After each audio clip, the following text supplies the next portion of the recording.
Well, the Beatles in Hamburg were always the Beatles. They weren't the Silver Beatles or any other colour Beatles, but they were also the Beat Brothers for the simple fact that the record company at the time thought the name was silly, especially for Germany, didn't even understand it. So I had to come up with a name that was acceptable for a German public, and it was the Beat Brothers.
We're here on this rather grey day in the grounds of St Peter's Church, Woolton, where on the 6th of July 1957 John Lennon met Paul McCartney.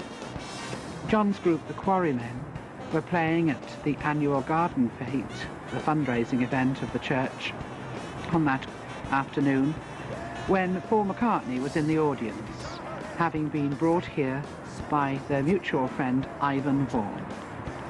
Ivan lived near John Lennon, but went to school with Paul, so he knew them both. In Paul, Ivan saw someone who could play a guitar like a guitar. John at that stage was playing his like a banjo. Paul could tune a guitar, not John, and Paul could remember all the words of all the songs, whereas John ad-libbed. After the Garden Fete, the group moved over to the church hall just across the road, where John and Paul talked at length, and John realised that Paul would be good for his group. But he felt threatened with this good-looking boy, better equipped musically, so John did nothing. But after about 10 days he came to his senses, and he then sent a message to Paul to come and join the group. So this is where, in my mind, it all began. John meeting Paul.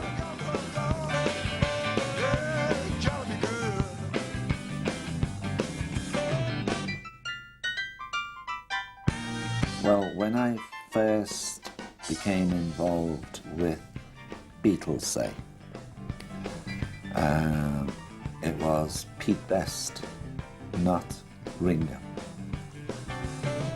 They were all sort of individuals, like Pete attracted a lot of screaming girls for his looks. It didn't matter if he had talent or not. He did, I'm not saying he didn't, but it didn't matter, because they would, you know, look up to Pete as, he was a very, very good-looking young man. So I knew Pete, he was a very nice fellow, very quiet, kept himself very much to himself, although he did enjoy the attention of the girls. George was also quite quiet, although he did join in bits of the fun and the performance, you know, the other two used to call.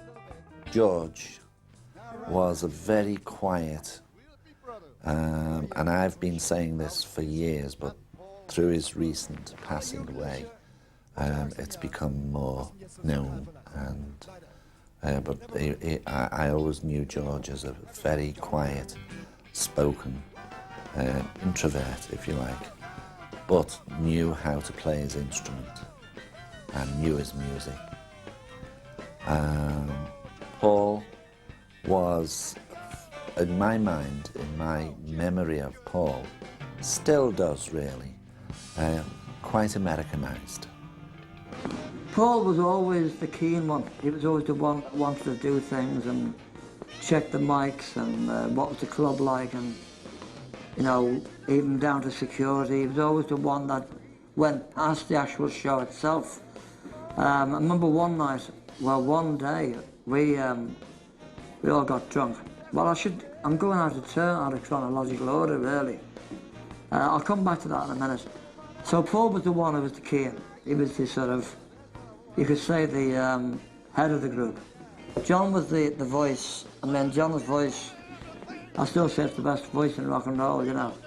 Very, very distinguishable. He just loved rock and roll. He wasn't interested in didn't even care how much they got paid, John. He was just doing it for fun. And they called John Lennon the Singing Rage. And I thought, well, the Singing Rage, well, you know, there's a lot of it. Elvis was the rage, Cliff Richard was a rage, you know, or the rage at the time. But I realised it was a double meaning, because he was the rage of the cavern, but he sang, every song he sang in a rage, you know. When they first started appearing at the Cavern Club, there was a guy named Derry Wilkie who had been to Germany, to Hamburg, and he came home and he was walking along Duke Street and he heard the Beatles practicing in the basement of the Jacaranda, and he recognised them as the Beatles because he'd been to see them a few times before he went off to Germany, and he banged on the ground for somebody to come up and open the door for him, and it was Paul McCartney. And of course Paul knew Derry and various other people, like they all know each other or knew each other, and he said, listen man, he said, you know, I've just come back from Germany, from Hamburg. It's fantastic over there. He said, I want you should get in touch. He said, and here's a phone number for you. And he passed on the phone number of the Kaiser Keller in Hamburg. And he said, if you phone there, you are asked for Mr.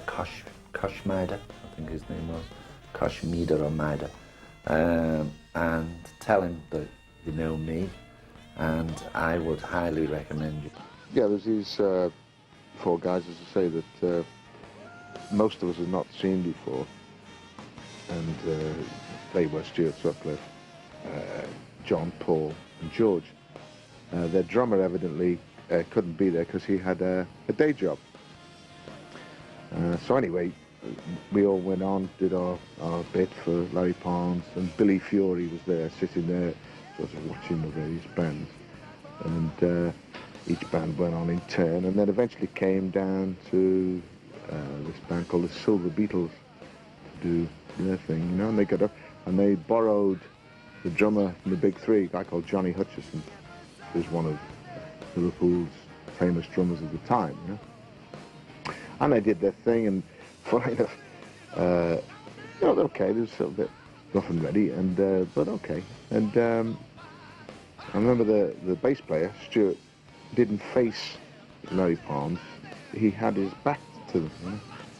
And whether that was a moody or he was a bit ashamed of showing what he was doing on the bass, I don't know. And so I became the manager, and then Larry Parnes phoned me up. This is the next stage, as it were. And because he was so impressed with the Liverpool groups, which I put on at the stadium, he asked me to hold auditions, because one of his pop stars was a guy called Billy Fury, who's tragically dead now. And he, being from Liverpool, would have liked to have a Liverpool group to back him. And so we all went to another club which I was just about to open called the Blue Angel. And I thought, well, I'll throw the Beatles in now. To me, they were sort of rough but good enough. And to my surprise, they got the job.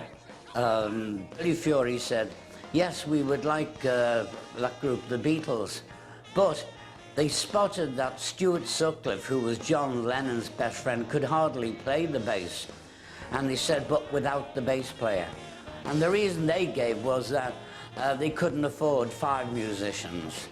And so Stuart would have to go. And to my surprise, John said, no, we're not doing it. If Stu doesn't go with the band, we don't want to do it. And it was a job that any group in Liverpool would have given their right arm to have, you know, been the backing group of one of the best pop singers in the late 50s. Well, we started off in a place called the Kaiserkeller, then we went to the top 10, and then the Star Club happened. But we were all together right at the beginning in the Kaiserkeller. Beatles as well, and many other groups, of course.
Well, it actually began, well, I went to Hamburg to play at the Top 10 Club, and I went into the Top 10 Club following the Beatles. They were finishing off their period of time. I'm not sure how long they were playing there, but I went in there and I met Paul and John and George outside the Top 10 Club. They were packing their gear into a van, and they came over and introduced themselves because at that time I was doing a regular TV show in England, Drumby and Oh Boy, and these were regular TV shows that were every Saturday night.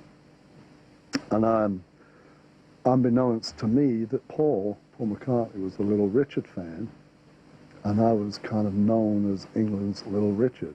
When the Beatles were billed in the very, very early days, I remember in '61 they were billed as just straight from Hamburg, because while they were trying to make a name for themselves, when they were going to play in Hamburg, they'd be in Hamburg for up to 6 weeks, 2 months at a time. They'd come back and their image was changing. From jeans, they were going into the leather trousers and leather jackets, and the hair was starting to come down. And a lot of the local people thought this band from Germany are fantastic. Don't they speak English well? They actually thought they were a German band. And the Beatles from Germany was the way they were getting billed all the time. And of course from the Silver Beatles, then changed to the Beatles. But the local people just adored them some way because the Beatles were trying to be different. And I think Liverpool, even right up to this day, people in Liverpool love you if you don't follow any trends, if you want to try and be your own style. And the Beatles just didn't follow any trends. While everyone was trying to be Cliff Richard or Elvis, they just wanted to be the Beatles and play hard rock and roll. That was it. We wanted to do rock and roll, you see, and the first thing, My Bonnie, we did was a hit in Germany, and of course it's still selling all around the world because of them. But then we should have followed it up with something really rocking. My Bonnie lies over the ocean. My Bonnie lies over the sea. My Bonnie lies over the ocean.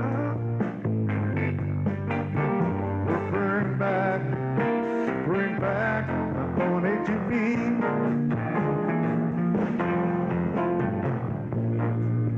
Last night as I lay on my pillow,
lay on my pillow.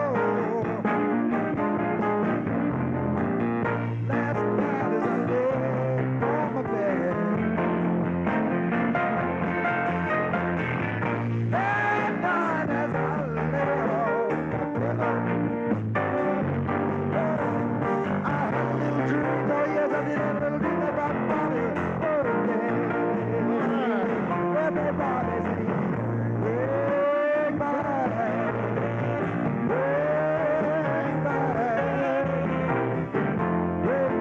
now, Bobby and me.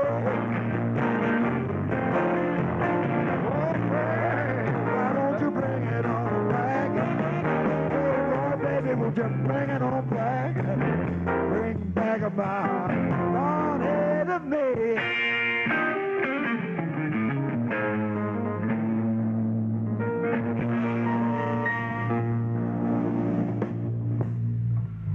Yeah, basically that's it. They were playing at Latham Hall, which is the Brian Kelly show. And after the show, the girls had been eyeing the Beatles up, which they always did, you know. And one or two of them were eyeing Stuart up because he was so shy, you know. And this gang, the boyfriends of the girls, you know, followed the band outside. And one of them attacked Stuart, knocked him over and kicked him in the head. John came running out and hit him, the fellow that hard. John couldn't play the guitar for 2 weeks. They sprained his wrist, you know. And that was one of the few times I wasn't there. I got told by one of the people who had followed the band around a lot, and he said John was crying that night. Well, I firmly believe that's where Stuart got his tumour from. It didn't come out till probably 2 years later, you know. I think one of the biggest changes I do remember from the Beatles was when Pete Best was given the sack. We were actually invited along to see Brian Epstein at the time. He just signed the Mezzabit up, so we went along to the office, and Pete Best was walking out of the office as we were going in with a very long face. We said hello to him, he completely ignored us and walked past. And we found out later that Brian had said to him, I'm afraid we're bringing a new drummer in, we're bringing a Ringo Starr in, but if you want to stay in the business, I suggest that you join the Mezzabits. Well, he turned that down by saying, I'm not going to join those little kids. But as it happened, we wouldn't have had Pete anyway, because we were quite happy with John Banks, who was our drummer at the time, quite happy. But I did notice a great change in the band then. And after that, we went along, we appeared with them at the Cavern the next day. And I remember they were doing a lunchtime session, and as they turned up, George had been assaulted outside. This was to do the first show with Ringo Starr. And George came in with a big black eye, and we said, what's happened to you? And he said, they're all taking it out on me. He said, they're frightened to take it out on John because he'll flatten them, so they've all picked on me. They've all punched me. He said, it's my fault for throwing Pete Best out, because Pete Best had such a legion of fans. He was possibly the most popular at the very early days, because he was so good looking and so handsome and very quiet, and he had all the girls screaming for him at the time. But I think the sound changed as soon as Ringo joined the band. To me, it was slightly different. He did a different bass drum pattern. Pete was a lot simpler, a lot heavier player, and to me, they went more to an all-round band than the heavy rock and roll as they started off with. I mean, as it happened, they went from strength to strength then, but I think the sound somehow wasn't quite the same. I remember one event where it sort of changed, and I realised the Beatles are going to make it. I mean, from day one I knew they were going to make it. I just knew they were going to do something. I didn't know how big they were going to be, but I knew they were going to be big, not just around Liverpool, not just around Merseyside. One of the first reasons for me saying that is I remember them coming back from, Ringo joined them by then, and they'd been to record, and it was the follow-up to Love Me Do, it was Please Please Me, and they changed it quite a bit. They wrote it initially as a Roy Orbison type of song, you know, like last night I said these words to my girl, one of those, you know. And they came back with a new interpretation of it, faster, Paul singing a top melody over John, and George coming in with Paul doing the backing vocals, and it just blew me away. And I remember getting shivers down me. They were playing it live, the new version of it, live on the Cavern, around the corner from here. And I just said, oh my God, that's it, that's the one, that's going to be #1 all over the world. And to make a bold statement like that, which I did to myself and to friends as well, when as a 15-year-old boy, was something else, you know. But I realised then that they were going to do it. It was just the way they changed it. It was just an immediate #1 record. I was doing a show in London called Oh Lovely War musical at Wyndham's Theatre, and they came to see it. And John particularly saw the show and he said, "Hey Vic, you got to be in our film."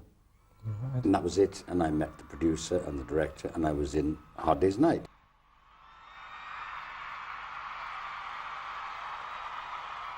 When they turned up, and I loved the music, and suddenly when they turned up, it was absolutely sensational. When I first walked on the set, I was playing a television director in Hard Day's Night, and as I walked on the set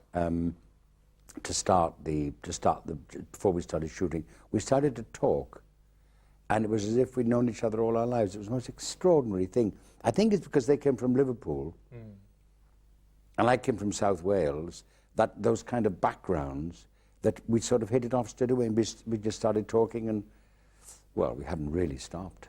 I'm a prisoner of conscience. The most extraordinary thing about them was they were really, truly extraordinary, because they were really, truly ordinary. You treat like ordinary passenger, passenger, you say. Now, what I mean by that is, to be truly ordinary is marvellous. They were truly ordinary because they had no hang-ups. They didn't have any attitudes. They didn't have any chips on their shoulders. They were just there. I hear that you're going to give some poetry recital. I hear you're going to give some poetry recital. Beethoven's poems. Well, when's this? At the City of London Festival. I heard that you... Yeah, he knows, you see. It's a secret. Don't tell anybody. What poems you... Beethoven's. You remember him? Beethoven. Looking forward to this American trip. Have you had any reaction over there? You got any fan clubs going? Is there well, there's one supposed to be started, and they're getting quite good response, you know. 12,000 letters a day. And in the middle of what you could call a kind of, well, in the hurricane of Beatlemania, there was a still small centre. In the middle of it, these four lads sat talking, and they used to say to me, "What did you talk about on the set of those films?" And I said, "Well, we'd be sitting behind this bit of white stuff out there on Hard Day's Night particularly. There'd be all these fans screaming, and we'd be sitting in there talking, and we talk about the Freudian interpretation of dreams as opposed to the Jungian interpretation of dreams." They were talking about what dreams meant, or they would say things like, John would say, "I wonder, did Beethoven ever write any music for himself rather than for his patron?" They used to talk about things like, well, have laughs as well and jokes, but really straight into fascinating conversations. And when I used to say to people, they used to say the Beatles talked about Freud, because you see, at that time, you must remember that the world's changed a lot then. Pop stars, so-called, or the Fab Four, so-called, people outside thought they were dim-witted idiots, nothing, anything but.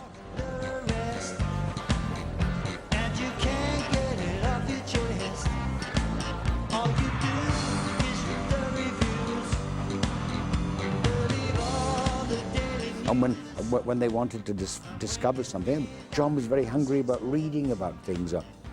Let's go somewhere, let's go to the theatre, let's go. They wanted to know about things. There were people who were really hungry for information. You can be what you want to be. Like a flower among the weeds. You can try, but you won't succeed.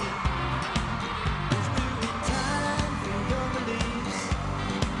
As big a crime as being a thief. Freedom of speech and equal rights. In a lot of sleepless nights, within war.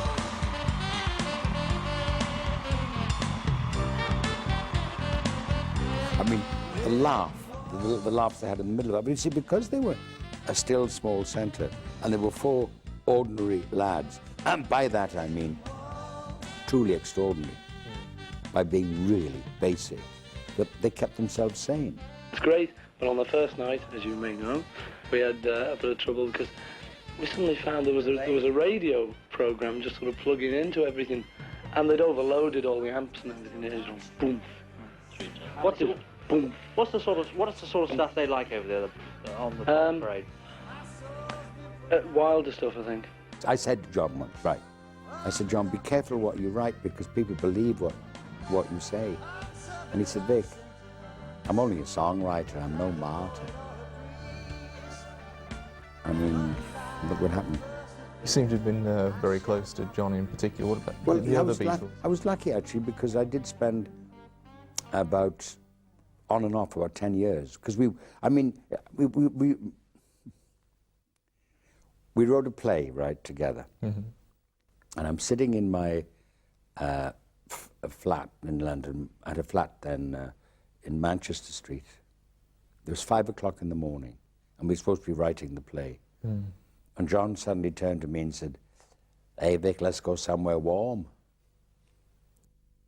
And I thought he meant another room. And he picked up the phone. Oh, he said, "Sorry, did I wake you? Vic and I want to go somewhere warm." And we ended up in Africa. Wow. I mean, that morning, within 10 minutes, the car came and took us away, and off we went to Morocco to finish the play. But that impulsive. I remember when we got on the plane and we were in Casablanca. There was a car to meet us in Casablanca, driving through the desert towards Marrakesh. And suddenly John, sitting in the back of the car, turned to me and said, "Hey, Vic, you got any money on you?" I said, "No." I said, "About a $5." He said, "That's okay, I won't need any money, I'll just sign, you know." And he said, "Nobody'll know me here, it'll be great." And I must do this because it was fun, ladies went by with the ashmacks like this. And as we came out of the car, I said, "Nobody know me." Ladies in the ashmacks went by and went, "Yeah, yeah, yeah." Couldn't go anywhere. So their stardom was throughout the world, of course. Oh, yeah. You see, the thing is about them, when people said when they first appeared, what were they like? And I said, well, in their truly ordinariness, in the fact of basic, down-to-earth, decent chaps. With a song for Christmas. How about that? Gary Crimble to you, Gary Crimble to you, Gary Crimble, dear Rudolph, Gary Crimble, me too. Rudolph the red-nosed reindeer had a very shiny nose. How many shiny All right. And the same with George. Any library went, and there'd be a guy who would say, "Oh no, you should take this book." They had a kind of ordinariness about them that because they got together and did the music, but they never lost that. You see, they never lost that what people call down to earth. What do you think is going to happen to you if they nationalise you then? Southern Ireland. Well, we'll have to move out, won't we? Yeah. We'll have to go and live in Germany or someplace like that. Southern Ireland is nice down there. Only half an hour away. Yeah. In actual fact, had time to vote yourselves? No, we missed it actually. We were having dinner at the time. Have you been heckled at all? Have you ever had... Oh, yeah, we used to have it, and especially in the early days. Oh, yeah. But John had a perfect answer. What was it? Short off. I had the joke about the... No, that was the other day. During the last few weeks, the Grumman group and the Hume group and the Wilson group have been edging off the papers. Have you been envious of all these groups? No, we sell more records. The situation looks pretty Grumman, doesn't it? That's a good one. Good luck to them. Have any of the political parties actually contacted and said, would you say publicly you'd vote for us? Oh, no, because then the others don't buy the records. What about this business of being on the wane? Is that all over? Well, we get it about every 2 months. Somebody says, "You finished, you're on the wane." You know, they say Dave Clark's in, Brian Poole's in. Are we? You know, they're probably all in, but we're still having a good time ourselves. You don't look too bad for lads. You don't look too bad for lads likely to be on your way to the dole queue, do you? No, well, we passed one the other day, didn't we, Paul? Yes, we passed. We're still on the dole as well, don't tell Harold. Just getting back to the election for a moment, have you taken much interest in it? Have you taken interest, you know, because it's interesting and it's exciting. But we didn't actually get the chance to vote, as we told you before. Told you before. Have you read the speeches? Didn't you Read get them. printed? Read the comics. You've been away. Saw the film. Read the comics. You watch The the television? Ninja. Well, we will as soon as you go. Look at the telly in the next room. Springs from the fact of what I said before, they were hungry for knowledge. They wanted to find out. How often have you taken LSD? About 4 times. And where did you get it from? Oh, you know, I mean, if I was to say where I got it from, you know, it's illegal and everything. It's silly to say that. Don't you believe that this was a matter which you should have kept private? But the thing is, you know, that I was asked a question by a newspaper. And the decision was whether to tell a lie or to tell him the truth, you know. I decided to tell him the truth. But I really didn't want to say anything, you know, because if I'd had my decision, you know, if I had it my way, I wouldn't have told anyone, you know, because I'm not trying to spread the word about this. But the man from the newspaper is the man from the mass medium, you know. I'll keep it a personal thing. If he does too, you know, if he keeps it quiet. But he wanted to spread it, so it's his responsibility, you know, for spreading it, not mine. But you're a public figure, and you said it in the first place, and you must have known that it would have made the newspapers. Yes, but to say it, you know, is only to tell the truth. I'm telling the truth, you know. I don't know what everyone's so angry about. Well, do you think you have now encouraged your fans to take drugs? I don't think it'll make any difference, you know. I don't think my fans are going to take drugs just because I did, you know. But the thing is, that's not the point anyway, you know. I was asked whether I had or not. And then from then on, the whole bit about how far it's going to go and how many people it's going to encourage is up to the newspapers and up to you, you know, on television. I mean, you're spreading this now at this moment. This is going into all the homes, you know, in Britain. And I'd rather it didn't, you know. But you're asking me the question. You want me to be honest. I'll be honest, you know. But as a public figure, surely you've got a responsibility to lots and No, lots it's of you've teenagers. got the responsibility. You've got the responsibility not to spread this now. You know, I'm quite prepared to keep it as a very personal thing, if you will too. If you'll shut up about it, I will. What annoyed me at that time, and I even said it at that time, and I'll say it again, here we go. Because they were pop stars, because they were rich and world famous, but pop stars, they shouldn't be interested in finding out about mysticism, or they shouldn't want to know those sort of things. If they'd been 4 lads, and this is the fault of England really, and the class structure here, if they were 4 sons of some lord or something, whatever, and they were in university say they were at Oxford, and they decided that year they would do their rooms Chinese, and only read Chinese this year, and only eat Chinese food. People say, well, of course, they're studying the blah, blah, blah. But because they were pop stars who wanted to do that and not just racket round nightclubs and pick up girls and carry on, which is what they should do, people were very bemused. They couldn't stand it. They couldn't stand it. The fact you see in the 60s was very important. And this is one of the most important facts about the Beatles that people forget. I'm preaching now. It's the Welsh bit in me, I'm sorry. The most important thing about the Beatles, for me at that time, it was the first time that people abroad had heard English spoken as it is spoken in this country. Royalty. Your language has got to be pretty good, obviously. This thing about Ted, he's saying that he couldn't distinguish. I can't understand the Teddy. Queen's English. I can't understand Teddy saying that at all, really. It's the first time that the young spoke directly to the young without any intermediary. It's the first time people heard people saying, how are you? Because until then, all around the world, people had only heard the BBC the World Service, and they all wore dinner jackets even on radio, or they'd only heard the governor of the island saying, well, now here we are, we'll beat you over the head with the Bible, run up the Union Jack, and you're British, you see. And so they heard that sound. But suddenly they heard that sound. They heard people in press conferences when journalists would say to Ringo, why don't you smile? And he'd say, I haven't got a smiling face. They heard people talking, as we normally hear them in this country, talking with this strange accent. And of course they had long hair. Girls or boys here? Actually, we we aimed at sort of the young boys, but we seem to be getting a cross-section of almost everyone. For example, we've had letters from Eton College, we've had letters from Buckingham Palace, if I can use it, we've had from the Windsor Lifeguards, we've had from a title lady, and then you go down the scale right to a young boy living in a small house in Leicester who said he'd like to have a little Beatle wig because his parents won't let him have an ordinary Beatle haircut. Mr. Montrose, thank you.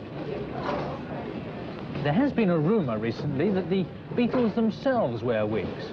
Well, having met them only a short time ago, I can emphatically deny that. My own hair, of course, is perfectly natural. I remember being on television in America when they first appeared, and I was being interviewed by this man on this chat show who said, these long-haired boys, I mean, surely they're effeminate. Because that time, get your hair cut. Very good. You didn't want to get a haircut at all? No. I had one yesterday. That's no lie. And I said, well, no, I said, I'm worried about you Americans because at that time they had crew cuts. The press asked me what I thought about them, and I told them that I thought that eventually they probably would get a haircut. I said, if you go back to this country when there was the war between the Royalists, the Roundheads and the Royalists, you know, the Civil War. Yeah. I said the Roundheads cut their hair off in order to be unattractive to women, to be against sex. And the Royalists kept their hair long because they were great passionate lovers of the ladies. And people said to me in those shows, but you know, they thought they were sort of a bunch of, you know, crazy effeminates who were just stupid. And they were anything but that. And then, of course, when they went to America the first time, who could believe that what happened when they hit Kennedy Airport? It was just, it was phenomenal, just what happened. You couldn't, nobody's imagination could have thought that was going to happen. You'd swear that somebody had gone around and said, you get to that airport, there's a band coming. But it hadn't, it was spontaneous. Quite a long time, actually. Last time was about 23 years ago. That was the last time I had one. Have you met any interesting American girls? Not yet. We're hoping. What do you think of the police protection you've been receiving here in the city? It's marvellous. They're doing a great job, you know, looking after us. Are the crowds as large as you expected? No, we didn't expect anything like this, no. What's the most interesting offer you've ever received? Oh, yes. Had a lot of interesting offers, actually. No comment. You just mentioned sort of the Rolling Stones and things in that time with the long hair and the... Yeah, right. They were quite pally with them, weren't they? Yeah, of course. Yeah, because they're perceived now as being, they was compared as if they were trying to outdo each other all the time. Was there like a friendly rivalry, or was it? Well, yes, in a way. I remember they used to talk about them, and they loved them, and they used to mix socially. There was no question of not, but they weren't like that. You see, the Beatles had kind of joy about life. I mean, they're great influences in their lives, as John wrote in his books. The influences upon us, and there were people like, well, as you read about themselves, Elvis. John told me about meeting Elvis.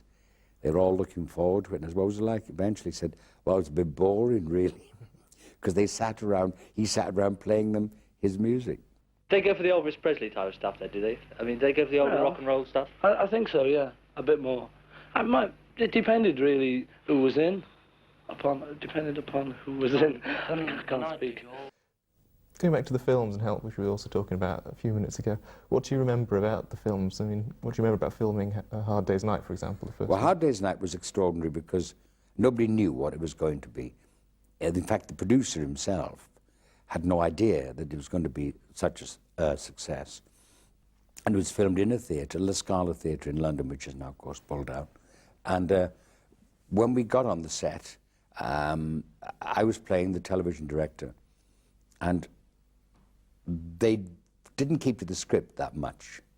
And Dick Lest had about 4 or 5 cameras working at once to catch them looking natural, rather than when you do face a camera, sometimes people first face it, they stiffen up. But to make them look natural, he had about 4 or 5 cameras. You'd be talking in a scene, and a cameraman would suddenly crawl between your legs with a handheld camera, you know, and you just kept going. And in that situation, I walked on the set at one point. I wish those outtakes would appear now. They were extraordinary. I walked on the set at one point in this hairy sweater, and I said to the lads, my line in the script was, "You're late for rehearsals." And they say, sorry, sir, we didn't know," or something like that. But they didn't do anything like that. I walked on the set and I said, "You're late for rehearsals." And the director of the show, and John Lennon said, "You're not a director. You're Richard Spinetti playing the part of a director." But I kept going. And I said, "I am a director. I have an award," I said, "on the wall in my office." And John said, you haven't even got an office. You haven't even got a dressing room." And as I turned to walk away from him, because the camera was now filming John, you see, talking as that. As I turned, I hit the cymbals of Ringo's drums. And Ringo said, "Hey, he's fingering me cymbals." And John then, quick as a flash, said, "Oh, well, then he must be a television director, because television directors are famous cymbal fingerers," using SYMBOL. Straight away in with that pun, if you like.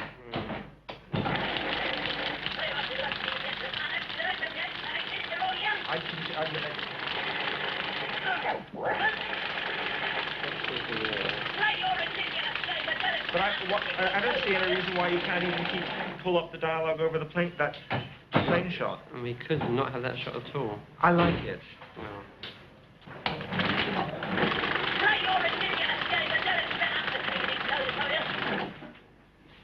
Now, John on his own, playing the part of someone else, someone who is similar in character to himself, someone who he understands, but in fact a fictional part, a man who has nothing to do with the 60s, a man who was 20 years old in 1940, with none of the pop elements, none of the fans, none of the persona of a 1966 man.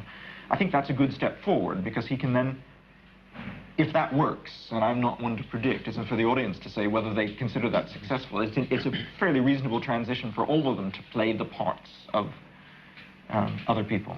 Yeah, you've been working with them over the past 2 or 3 years. Now the stimulus of the great pop explosion has gone. Is there a certain sense of sort of dying away of enthusiasm and sort of running down of the group? Of a dying away of their own enthusiasm? Yes. I don't think so. I think their enthusiasms are now being channeled into other areas, like composing for films, like writing, like appearing from time to time as actors, like searching for what they want to do. A lot of people seem to say that Ringo was very good dramatically in the films that Richard Lester directed, whereas he sort of never really made it to the fore afterwards. I mean, why was that? Was there a good relationship between him and Richard Lester? Well, yes.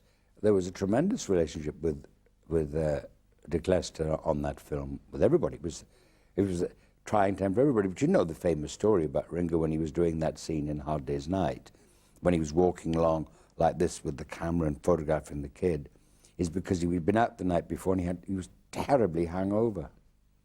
And he was feeling wretched and awful, and he walked like that, and that became a joy and a most wonderful clown scene, but he was actually absolutely exhausted because he'd had a great night the night before. One of the first method actors then. Yeah, right. Oh, he's a lovely man.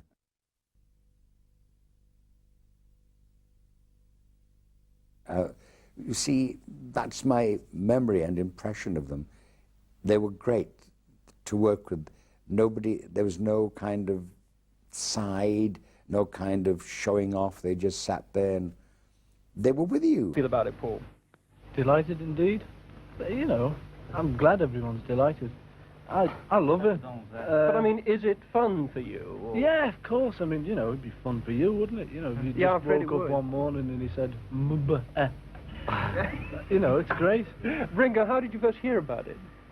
Well, we heard about it 6 weeks ago when we got the forms to fill in, and then we knew that we were going to get it 2 days ago, officially. How did these forms come? What, straight through the post or in the fan mail or what?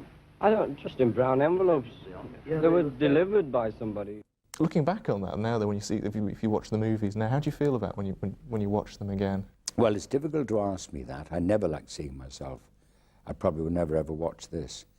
But I have seen them because it brings back so many memories, like when we were doing Help. I mean, for the first time in history, young people ceased to be Arab or Israeli or Catholic or Protestant. They became Beatle fans, first and foremost. I was standing on a balcony with them in Salzburg when we were doing Help. And there were tens of thousands of young Austrians out as far as you could see. And John said, Vic, come and have a look at this. And the Beatles stood on the balcony and all of them put combs to their top lip and all did Cod Hitler speeches. And all these kids laughed. And it was the first time that the young talked to the young and laughed a ridiculous and awful man like that out of existence. But that was very powerful. So that when the kids began to become Beatle fans rather than nationalistic possible cannon fodder, then authorities got worried. Their haircut. And you wanted to imitate them? Yes, I want to look like a Beatle too. You want to be like the Beatles? Yeah, I sing. I go to the American Academy. I want to be a Beatle when I graduate. The American What makes the Beatles so good? I don't know, they're just great, they're adorable, they sing great, and they write their own songs, and all the songs are great. Even the songs that are crummy, they sing great, so it doesn't matter. Even people that were close to them have written books. One particular man who was very close to them, when we did the play at the National Theatre here in London, said that John Lennon was so out of his head on acid that the whole job was turned over to Victor Spinetti. That is not true. John was at rehearsals. John was working. John came to rehearsals. John wrote the script, but even a man close to him said that. So you can imagine what people outside that circle would say. Inside that circle with those lads, it was just wondrous, and I was very fortunate and very lucky, and I would never, ever, ever do anything to harm that memory. Were they in awe of the power they had through the media? I mean, no, they believe it, lad. They really were not into power. They, as John said, I'm only a songwriter. The Beatles are now a secret weapon. I said to him once, I said, John, I said, you have a drawer full of songs that'll be discovered, you know, after you've gone, like not thinking it was going to be that soon. Like when, say, Cole Porter dies or George Gershwin, where they find a trunk full of undiscovered, like they've just done with the undiscovered Motown records. And John said, no. I said, what do you do? He said, well, I just ring up Paul and say, hey, Paul, I think it's time we got together and wrote another hit, and we get together and write one. Did you ever sit in on any of their composing or jamming sessions? I used to go. I went to the studios once. I never ever. I mean, all right, you don't impose, and I didn't. I mean, one of the greatest compliments in my life, I should think, was that during that time I was asked out to go out with them in the evenings when they were stoned and I was straight. That's not because, of course, one inhaled. I mean, I'm not talking about that at that time, but it just so happens I was. But John said to me at one point, why didn't you come up to the studios, Vic? He said, we're recording Abbey Road they were doing. I said, John, I don't want to bother you. He said, oh, Vic, come on. Only the fucking bores turn up. We got invited round to watch them record, which we did quite a lot, and watch them record Sgt. Pepper and different albums. And because we stayed friendly with them all along. And this particular day, we went round to Abbey Road and they put the backing track down for All You Need Is Love. And on the Friday, it was going out live, first satellite showing ever, and it was going all across the world. And the song they were doing was All You Need Is Love, but they had the title and they had nothing else. And Paul was, I particularly remember Paul had put the backing track down, and he was in the control room with George Martin, mixing everything. And John was huddled up with ourselves in the corner, and George and Ringo running over. He wanted to produce the follow-up to Sorrow, because they loved Sorrow so much. And George wanted to play on it. Ringo wanted to play on it, and this was all going well. And the thing that sticks in my mind is Paul kept coming out the control room and going, "Excuse me, I'm sorry to interrupt, but John, have you written any words to this song yet?" Now, this was 3 days before it was going out live all over the world. And John kept saying, "There's plenty of time. I'll think of some words for that. We've got a title, haven't we?" And when it came to the Friday, sadly, we were invited and we didn't go along to the show because we were doing a gig somewhere. We actually saw it in the dressing room on television, and I couldn't believe the words that he'd written just on the last minute. And you can see them on television. You can see John with the words in front of him, reading these words. He must have quickly jotted down. So somebody as talented as that could just do that, I think that brings it home to everyone, how talented they were in writing songs. I mean, just to write words like that on the spur of the minute is unbelievable.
Do you have a favourite Beatles song or album or anything?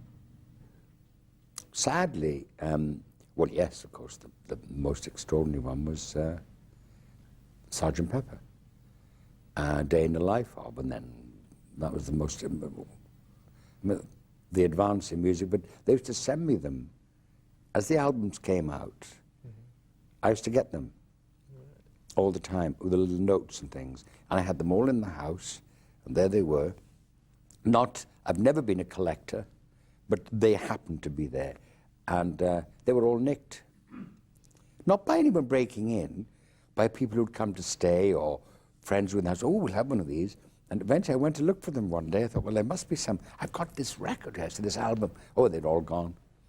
But then kids used to ask for things. I remember getting letters from people, from kids saying, could I have it's George Harrison's birthday, can you send me a candle from the cake? So I said, George, can you give me some of those candles and send them to these kids? Because I know what it's like to hunger after knowing something about people you love, or wanting something, like little thing like that. Cigarette butts, they used to ask for, hair clippings, everything. God. Amazing. Would you like to grow up to be a Beatle? Yes. He looks like one. Shut up. Yeah.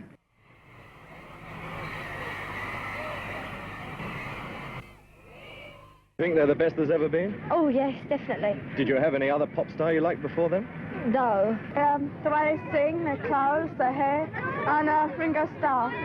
But what's so special about them that makes you come out here on such a horrible day? Well, they're great. It sounds different. Well, it was before the other groups came out.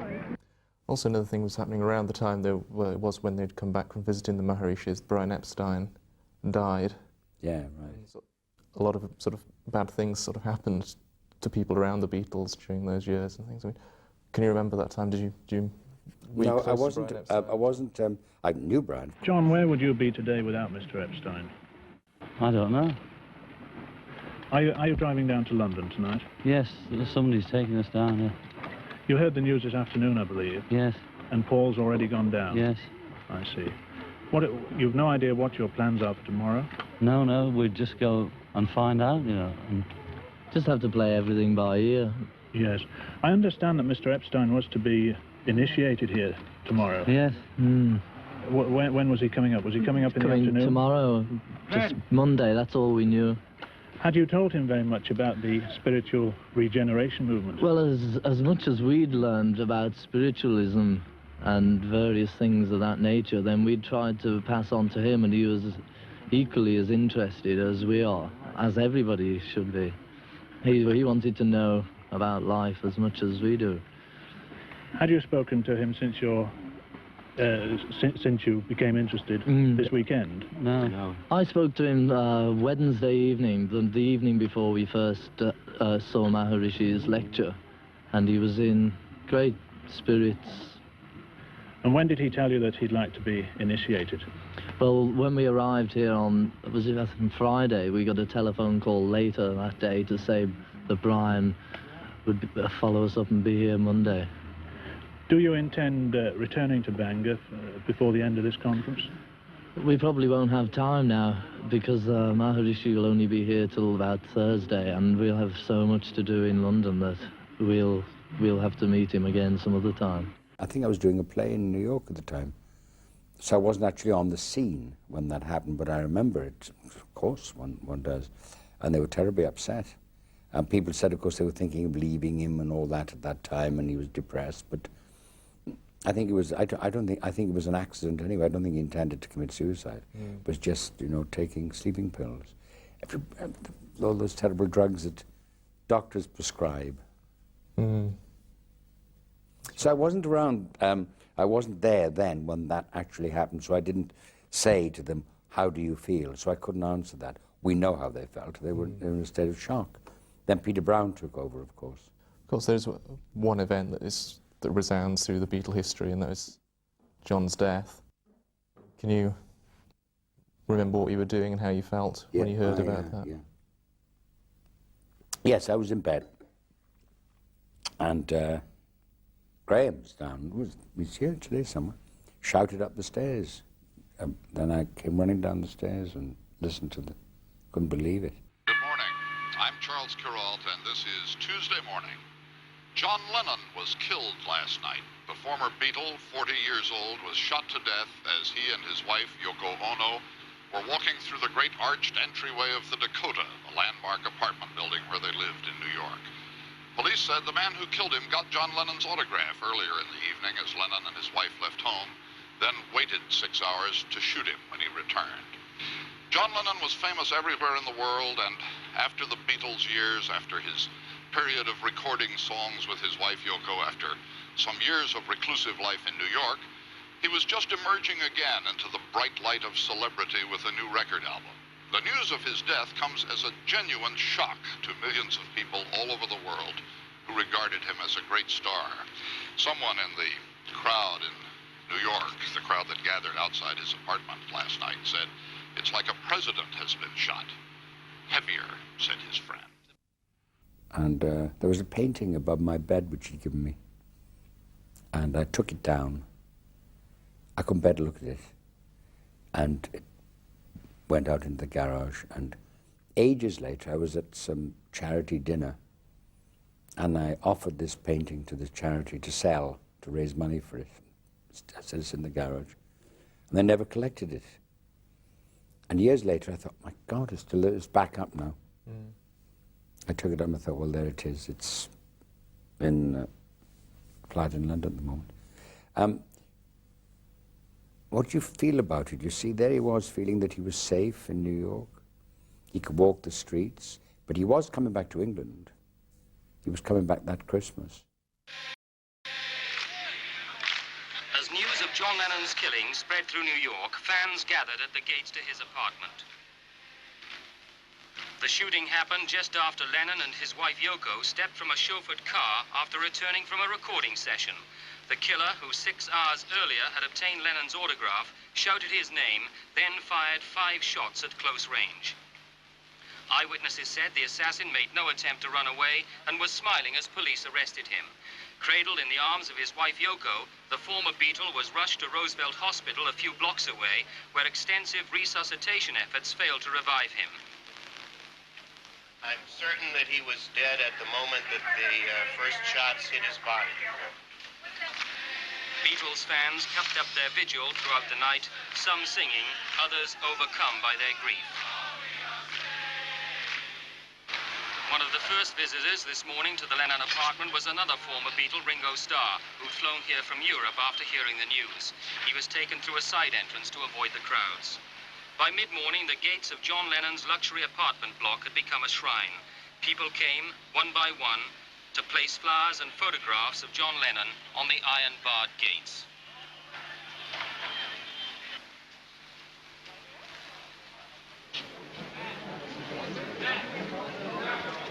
Some of the people have been here all night. Others have just drifted away from their office for half an hour or so to stand vigil. But all of them wanted to express their sense of shock and outrage. I can hardly talk. I can't even believe it really happened. John Lennon was the greatest person in the world.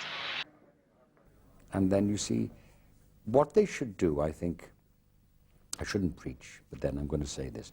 Anybody who assassinates, murders a famous person in order to become famous, what they should do is the minute that they achieve what they think is instant fame, you take their name away and you only refer to them as Mr. or Miss or Mrs. X.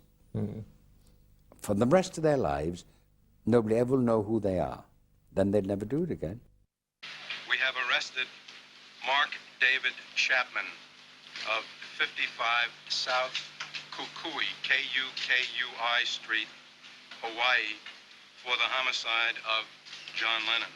Investigators told reporters that Chapman arrived in New York about a week ago and had been seen loitering around the apartment building where Lennon lived. He was able to obtain an autograph on an album from Mr. Lennon as he left for the recording studio where he was going. It's a terrible thing, wasn't it? It was. It's a tragedy. Well, I'm saying a terrible thing. It was dreadful. How did that change the other Beatles at all? I mean, became security conscious, I should think. Well, George did say he was afraid to go anywhere. I went to the cinema at one time during that period, and Paul and Lyndon, they had people with guns.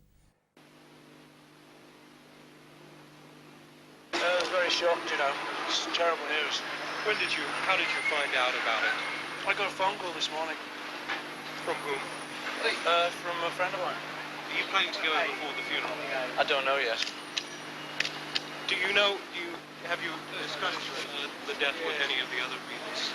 No. Do you plan to? Probably, yeah. What were you recording today? I was just listening to some stuff, you know, I just didn't want to sit at home. Why? Well, I didn't feel like it. What time did you hear the news? It's this morning sometime. Very early? Yeah. You don't know, yeah? Drag, isn't it? Okay, cheers. Bye-bye. Let's go. The same thing happened with Richard Burton and Elizabeth Taylor. They were threatened. They had death threats during the 60s. They had to go around with people looking after them. It was dreadful. But with John particularly, who was, I don't know what went on with all that. Light a cigarette? Was it, I mean, did you read the trial of this man? Was he ever tried? I won't mention his name, but was he ever tried? Did anything happen in public about it? He was just suddenly disappeared. I think it was a plot. There's all sorts of theories about the CIA, because they were in the FBI, they were watching Oh, John yeah, Lennon. of course. Well, of course they were watching. I mean, don't forget, he was talking to people like Malcolm X. And he was actually involved in peace marches. Remember the bed peace thing in Amsterdam? You know she's sick, what the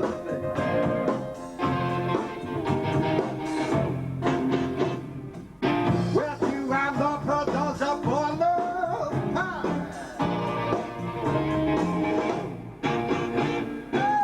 she is the apple of my eye. Why do you have to have violence to compete? I mean, you can run a race without killing somebody, you know. But when the Beatles were the top in their singing career, there was violence there. Well, there was violence there, wasn't there? Yeah, but I think violence is not something you can just say, oh, we're not going to have it, you know. But I think it can be channeled. We're saying, this is one other way of doing it. This needn't be the way for you. But you think of something better. Don't criticize. You do something about it. We're doing something. You know, do something else besides create more violence. In other words, you're sitting here in bed because it's non-violent. Yeah, it's an example of non-violence. Yeah. And it's the most functional way John and Yoko could imagine to do it. And we thought about it a long time.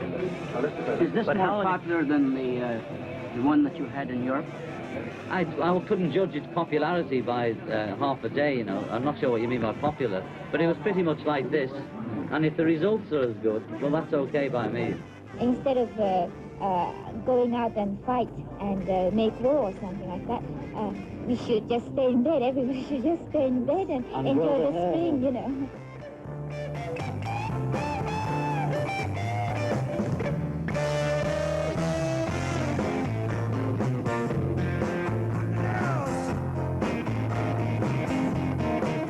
Something else, man. Too much. Eighth wonder of the world.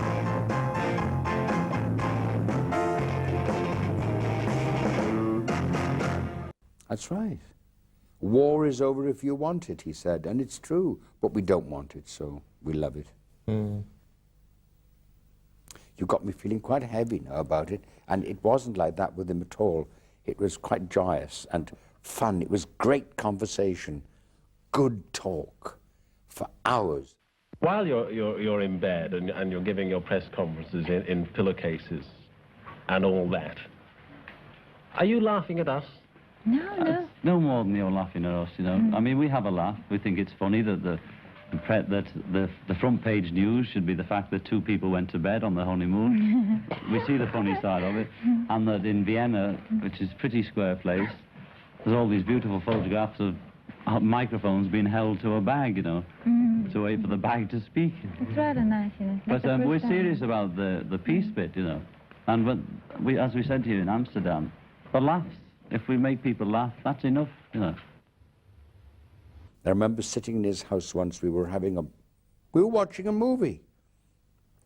And suddenly, from nowhere, the police arrived and smashed into the house, really, looking for drugs. And I think we were smoking cigarettes. I mean, cigarettes. Light a cigarette? Don't smoke at all, thanks. They're going I'll up, have you to know. give those up, Oh, none of these luxuries. You don't mind if I smoke, do you? Bad enough as it is. I went upstairs, went through the house, pulled everything about, and then all lined up and asked for his autograph. There was there was nobody on any drug. I mean, I'm not saying that he didn't, But at that time, we were just watching a movie. And we'd talk till 4 or 5 o'clock in the morning about things that we're saying now, about, well, all the issues that people feel strongly about, even today. But if you feel strongly about an issue like, for example, peace or war or famine or hunger or why people should go without or why should somebody have everything and some have nothing, and you get into a position of tremendous fame and you say that loudly, some people are not going to like it. Well, that is one of the most stupid versions of it, because I mean, that's not a publicity stunt at all. You don't need that publicity. Not like that. Can I add to that that article was originally published in England last March, so it's nothing to do with the, you know, pre-tour. What he said and meant was that he was astonished that in the last 50 years, the Church in England, and therefore Christ, had suffered a decline in interest. He did not mean to boast about the Beatles' fame. He meant to point out that the Beatles' effect appeared to be, to him, a more immediate one upon certainly the younger generation. And in these circumstances, John is deeply concerned and regrets that people with certain religious beliefs should have been offended in any way whatsoever. This is Tommy Charles on the air here at WAQY Radio in Birmingham, Alabama. We've got music for you on a beautiful Thursday afternoon. This is where the trouble all began, here in the tiny top-floor studio of station WAQY, wacky radio to the 750,000 citizens of Birmingham, Alabama. The Beatles, for a long time, have been able to say whatever they wanted to without any regard for judgment or maturity or the wisdom of it. And no one yet has challenged them to any tremendous degree where it might count. Charging that Lennon's remarks were absurd and sacrilegious, Charles banned Beatles records from his programs and decided to build a mammoth bonfire to consume the group's records and souvenirs. Tommy, you're quoted as saying that though you're 36, you think like a teenager. Did you find your teenage listeners backed you up on your stand? They did. For 3 hours, our 3 phone lines lit up, and they responded, and they said, get rid of the Beatles, ban the records, let's burn them or do something with them. And we acted, of course, on our own convictions, but we were backed up by the people, especially the younger people of this area. Well, I think the Beatles are a real talented group, but I think that they need to watch what they say because they're in such a position that a lot of teenagers really think of them as something really big, and when they say things like that, some teenagers are going to just believe anything they say. But are you burning your Beatles records? Yes, sir, I burn them. You burned them all yourself? I've already burned them.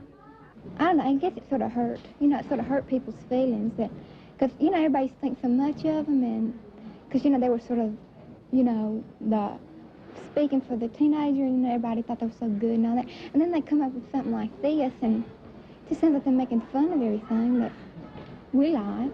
Our church took a firm stand. Sunday in the morning worship service, the chairman of the deacons made a statement which the deacons in our church had agreed upon, backing the statement that Wacky had said that to ban the Beatles. They thought that this was good, and they firmly believe in everything that can be done to just about ruin the Beatles. You want to ruin the Beatles? Well, it really doesn't matter. I think it might be funny, but I guess that's sort of ugly of me. What difference has all this row made to this tour, do you think? Any at all? Paul? I don't think it's made much difference. It's made it more hectic. It's made all the press conferences mean a bit more. People said to us, you know, last time we came, all our answers were a bit flippant. And they said, why isn't it this time? And the thing is, the questions are a bit more serious this time. It doesn't matter about people not liking our records or not liking the way they look or what we say. You know, they're entitled to not like us, and we're entitled not to have anything to do with them if we don't want to, or not to regard them. You know, we've all got our rights, you know. It seems to me you've always been successful because you've been outspoken and direct and forthright and all this sort of thing. Does it seem a bit hard to you that people are now knocking you for this very thing? Yes, Richard. It seems very hard. It seems hard, you know, free speech. Do you mind being asked questions? For example, in America, people keep asking you questions about Vietnam. Does this seem useful? Well, I don't know. You know, if you can say that war's no good and a few people believe you, then it may be good. I don't know. You can't say too much, though, that's the trouble. It seems a bit silly to be in America and for none of them to mention Vietnam as if nothing was happening. But why should they ask you about it? You're successful entertainers. That is the thing. You know. Because Americans always ask showbiz people what they think about it. So do the British, you know. Showbiz, you know how it is. But I mean, you've just got to, you can't just keep quiet about anything that's going on in the world unless you're a monk. Sorry, monks, I didn't mean it, I meant actually. Also, I mean, obviously we have concentrated quite a bit on John Lennon here, but the other Beatles, do you have any anecdotes or fond memories of them going back to your involvement with them? Oh, they were great. I keep saying that, you see, it's so glib to say that, but they were. They opened a door, they stood on that stage, and there was a celebration that went on throughout the world. And it was safe in their hands, it really was.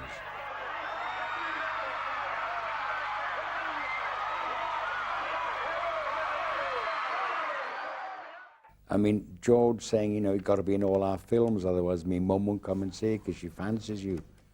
There was a kind of joy. They never set about, like, driving a Rolls Royce into a swimming pool or smashing up a hotel bedroom.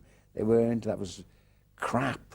They weren't into that sort of thing. But they were into really meeting and talking to people. Ringo, you meet him even now, get a hug, how are you? I mean, you're a good un. That was one of their phrases, you're a good un. Tremendously generous, hospitable. I found them, all those areas, like some of the greatest stars I work with, they've been basically very simple people. I'm trying to think of the anecdotes with them. I mean, you can't separate. I've separated John only in the sense of because I spent a lot of time with him, particularly when we were working on that play, or we went on holiday together, or we should go to the cinema, or go to the theatre, or go out to have meals. So I saw him the most, but I mean, I remember one day going down to spend a day with George, and it was the most wonderful day. There was this room with white curtains.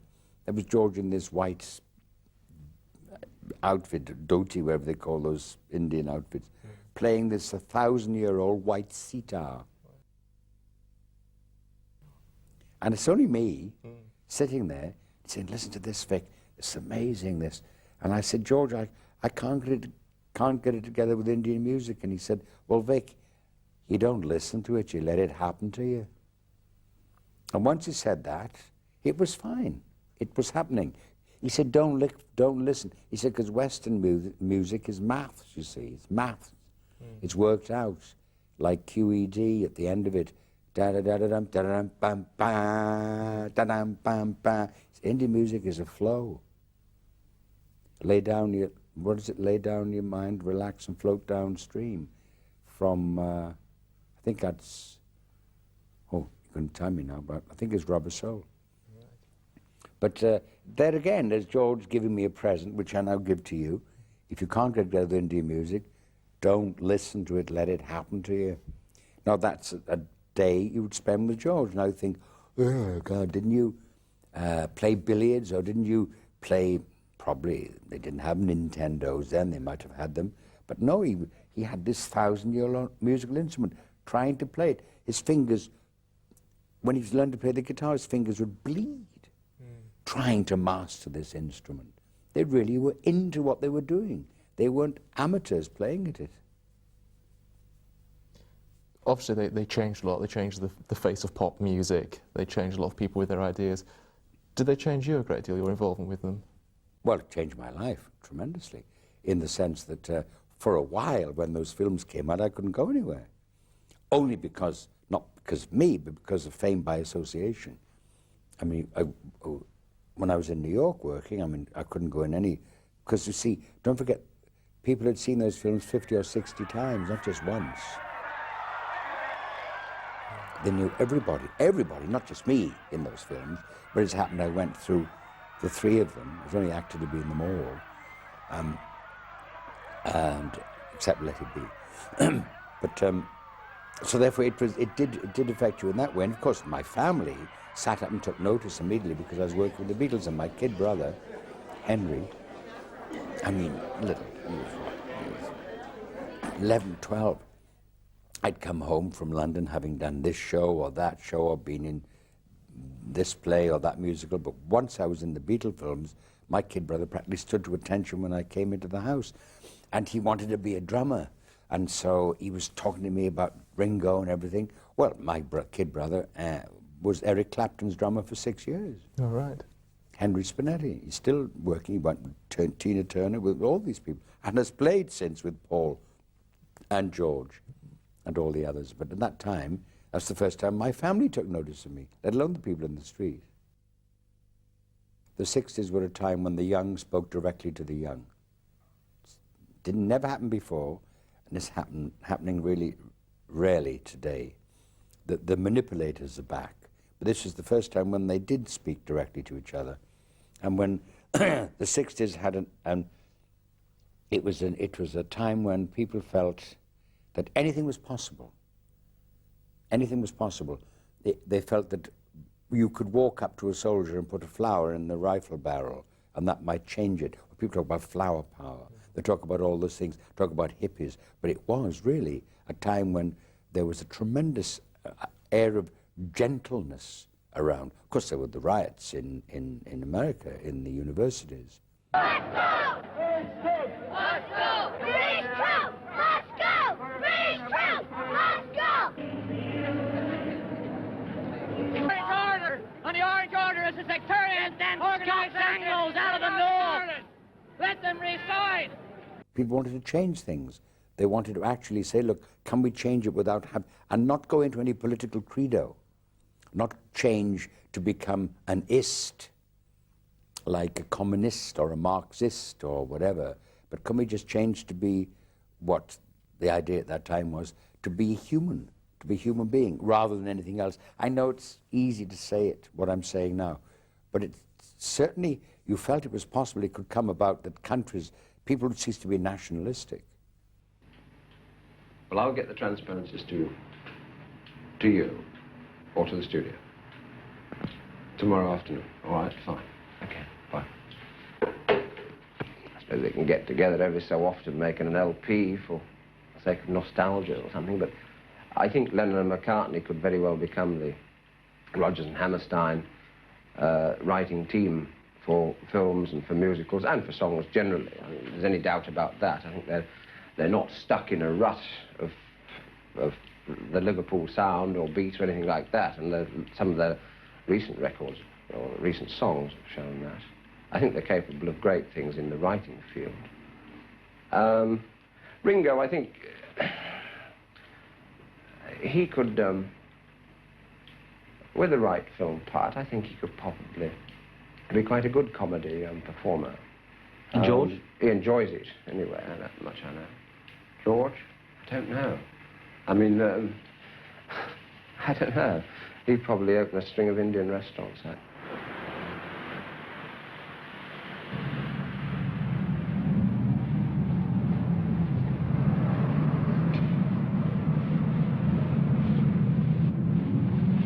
Hey, can I have a word? Are the Beatles going to go their own ways in 1967? They could be, you know, on our own or together. We're always involved with each other, whatever we're doing. Could you ever see a time when, in fact, you weren't working together?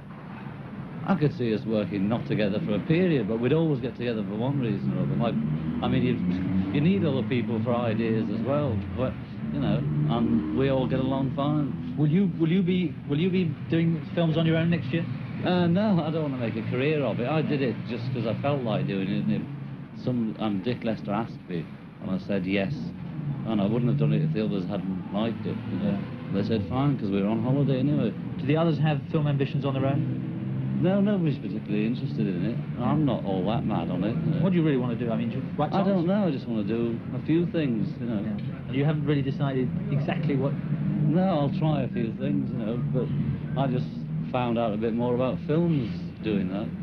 You know. What's the songwriting thing will keep going on whatever happens, will it? Yeah, we'll probably carry on writing music forever, you know, whatever else we're doing.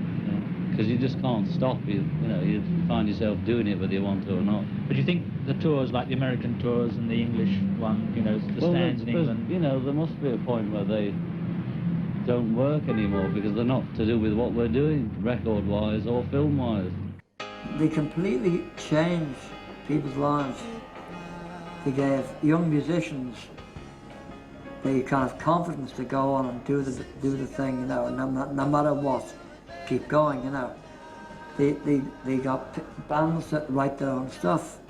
But although Buddy Holly had done it, and Chuck Berry, they were the only ones. It was the Beatles doing their own stuff. That to me is, but that's what art's all about. Creativity, and that's what the Beatles were. And what I love today is when you're in America at a convention, and you go there, and it doesn't matter who they are, they can be bank managers, solicitors, lawyers, politicians, they all are gobsmacked and smitten by the Beatles. And they treat me like I'm a kind of like from outer space, just because I knew the Beatles, you know. And it's the effect. You'll see, you'll go to a convention, and you'll see 3 generations coming there hand in hand, and they're all Beatle fans. You've got kids of 5 that are massive Beatle fans. The record #1, the recent album now, those kids haven't got the knowledge of the Beatles from the parents. They found the Beatles for themselves, and they look at it as their music. Now I'm in America, I know. And there's a big groundswell, even bigger than it was 40 years ago. And I think that you're going to have young kids singing Beatles songs at Beatle conventions in 1,000 years. I certainly never felt jealous of the adulation that the Beatles got from fans and other bands, because I was a fan. And you know, people will tell you, I'm probably one of the biggest Beatles fans ever, to this day. So I was never ever jealous that we weren't as good as the Beatles, or we didn't have as many fans, because we didn't. No one deserved to have as many fans, and no one deserved to have the adulation that they had, because no one was within a mile of them as a band, musically, vocally, songwriting-wise, everything-wise, image-wise, everything. They had it all. People, even today, well, as we are talking now, we're still, the magic, the sound that they made, we're still talking about. Half the people watching this are going to be saying, oh, what's he saying, what's he saying? You know, that you are being run by people who are insane, and you don't know.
Sometimes I'm feeling